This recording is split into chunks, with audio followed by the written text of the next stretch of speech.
Hello, and welcome to Why I Love Warhammer, the series where I go on a borderline unscripted ramble about why I love something in this hobby. And today's episode is the Red Gobbo. This here is my Red Gobbo on Bouncer that I got when it was the Christmas release, either last year or the year before. At the time, I had quite a big pile of shame, so between this and Dagoth Rocker, I painted both at a similar time. So I lost track of which one specifically was last year's and which was the year before. I think this was 2021's Christmas special. And when at time of recording, which is the 6th of November, they've just announced the new Red Gobbo for 2023. And I cannot begin to tell you how excited I am for it, because I just love this little guy. And I don't really think... Normally when I'm doing these, or I'm planning these, I go through a list of models that I love in the range. The Red Gobbo is one guy.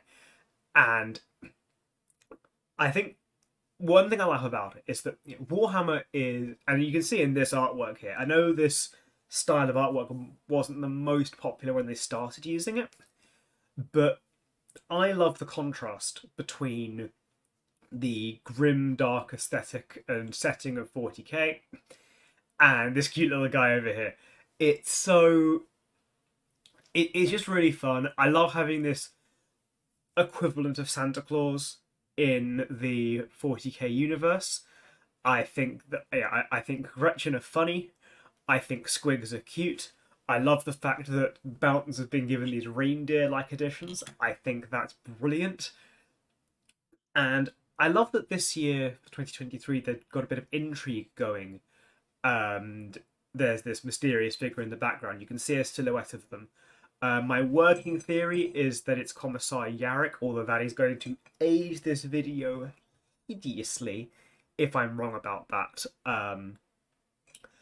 But yeah, I love the notion of this little guy going around on his squig, stealing gifts and giving gifts to people.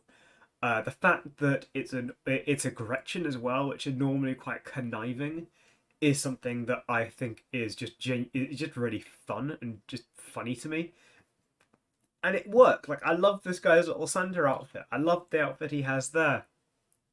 And I love that there's like this kind of story and lore around him. So this is the one for 2023 that I've not been able to stop looking at since it was announced. The stick of dynamite, which I'm not so great at painting them myself, but I think it's a really cool thing to have on.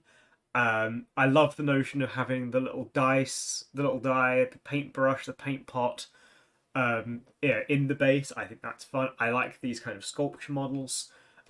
He looks sneaky. He's got the goggles on. He's going, he's pulling some scheme. He's at the top of a chimney. He's Santa Claus in 40k, but he's throwing dynamite down because it's 40k.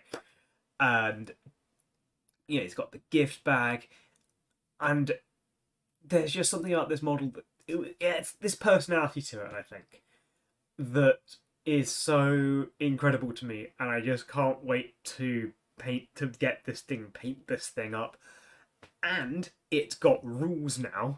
They've given it a set of rules, not for tournament play, but it means that I can invite someone over to my house, have a game of 40k, and my warlord can be the Red Gobbo. And that's brilliant to me, the fact that this thing has rules now. It's not just a Christmas release. This is a model with rules in the range, and it might not be in the codex, but it's going to be in the game. And it's just wonderful. Like, stories attached as well. And this is far more kind of that grim, dark aesthetic. Hopefully I edited out my sneeze. So Bouncer's still there, but he's a bit more vicious now. He's eating stuff with his massive teeth. The Red Gobbo's there, but it's less the fun, happy little guy, and it's more the grim, dark. He's a bit edgy, he's a bit scary looking. But he's running around on his squig, and I don't know what this story is about, by the way. I've never read this one. And based on It's not one that tends to get covered in the channels I've watched, but the fact that there is literature to this guy kind of puts him on a level with other stories where they're, he puts him on par with other protagonists, in my opinion. Um, we have a Caiaphas Cain series. Everyone loves Caiaphas Cain. We've got Primarch series, and everyone likes. Well, no, not everyone. A lot of people will like a lot of Primarchs. Um, the series follow different people, and the fact that we have this Gretchen-focused story is brilliant to me. And it not even like the main orc was just like a little guy who gets shunted off to the side. Again, the notion of the Red Gobbo. I also like what it represents for Games Workshop. For like, are they still Games Workshop? Or are they just Warhammer now? The fact that they do the Red Gobbo kind of giveaways, you get your lists together and stuff like that. The Red Gobbo will visit some lucky person who gets a bunch of stuff of Warhammer for free. That sense of this is the Christmas thing, this is the giving season, and they're happy to give something away. That's something I think is nice. It's a competition, sure, and other channels are the ones to cover Games Workshop prices, not me, but that's nice. The Red Gobbo. I like the event of the Red Gobbo, not just the one model range, but I like the activity around it. I enjoy that. And it means you get this gorgeous artwork of this adorable of Bouncer being absolutely adorable eating a present. Classic Red Gobbo of old. I heard that this was meant to have more of like a communist vibe rather than a Christmas vibe, and you kind of get that with the stars being red rather than yellow. I mean, other than this gold star that's a medal. But again, this kind of classic, slightly more grungy aesthetic for Warhammer models. This is far more of that kind of grim darkness rather than the kind of cuteness of the modern day. I do love both, and I do think there's room for both. And in a sense, I feel like they complement each other, because the cute stuff makes the grimdark more grim and more dark by comparison, and the grimdark stuff makes the cuteness more cute and wholesome by comparison. And considering how messy the universe of Warhammer 40,000 is, right?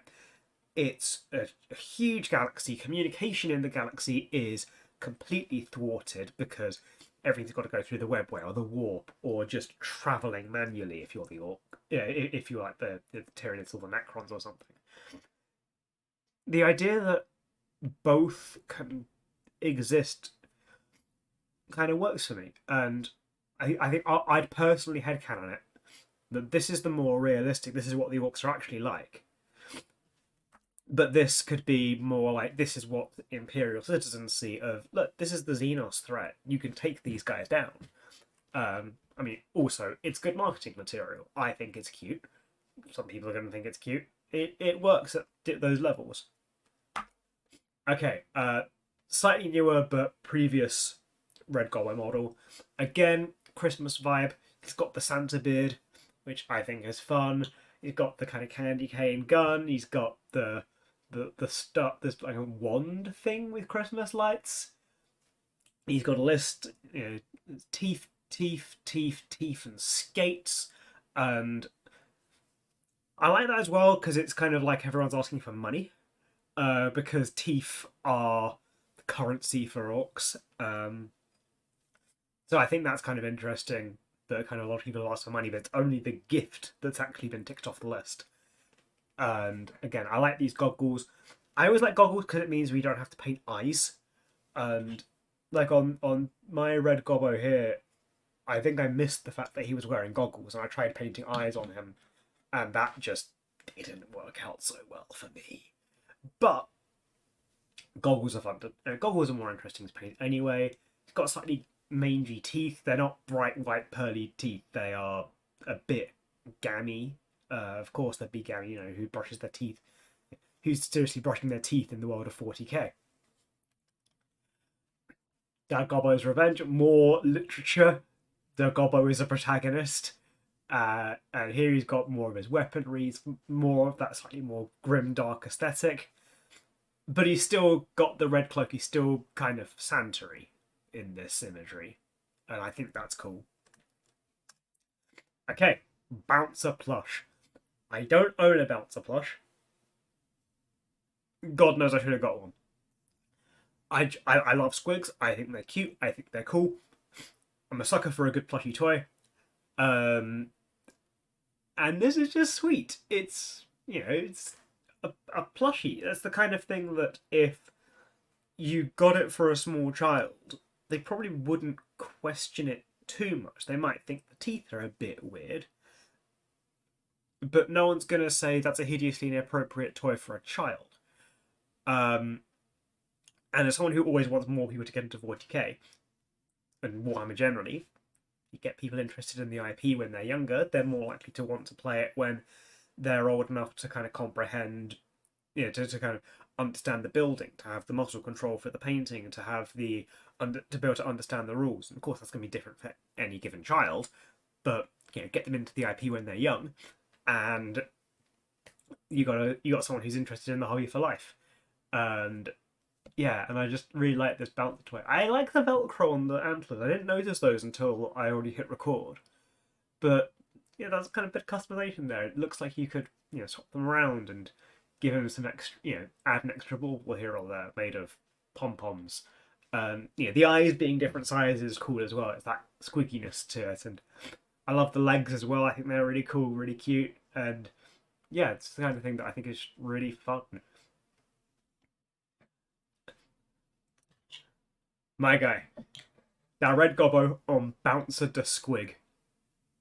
And it's just a fun model. It's so chaotic looking. It's got the Grinch that Stole Christmas. He attaches that stick to his dog to make it a reindeer. And the dog doesn't really know what they're doing, but they're going along because they're loyal to the Grinch. I get that vibe from a Bouncer. He's kind of along for the ride, but he's not really aware of what he's doing. He's just had some antlers attached to his head or his body.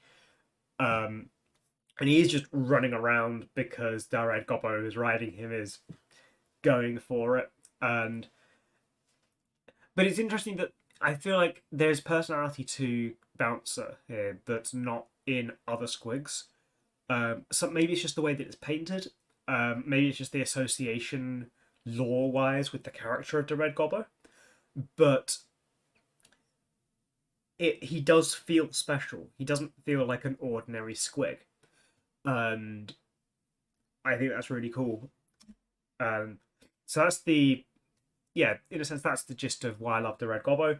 I think it's a really cool character. I think there's a lot of stuff to them, and I love what they represent for the hobby. And with that, I will ask the comment question of the day. Do you have a favourite Christmas model? Not just for Warhammer, just a Christmas tie-in promotion that you particularly are fond of.